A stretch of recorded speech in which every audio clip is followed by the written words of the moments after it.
बीडच्या सतीश भोसले विरोधात 2 दिवसात 2 गुन्हे दाखल झाल्याचं समजतंय। गुन्ह्याची नोंद होऊन 48 तास उलटले तरीही सतीश भोसले हा मोकाटच फिरतोय।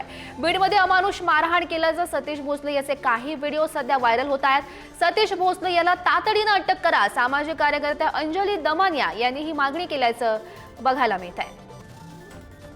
सतीश भोसले याचे नवनवीन व्हिडिओ खरं तर आपल्या समोर आलेले आहेत, मात्र 48 तास उलटलेले आहेत तरी हा सतीश भोसले मोकाटच असल्याचं बघायला मिळत आहे। आणि या संदर्भात अधिकची माहिती जाणून घेऊयात। आमचे प्रतिनिधी उदय नागरगोजे सध्या आपल्या सोबत आहेत।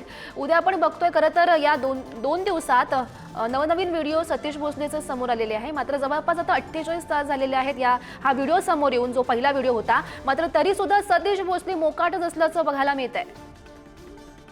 गौरी, सतीश देशमुख याच्या मारहाणीचा जो व्हिडिओ होता तो पहिल्या दिवशी व्हायरल झाल्यानंतर त्याच दिवशी पोलिसांनी पुढाकार घेत गुन्हा दाखल केला होता।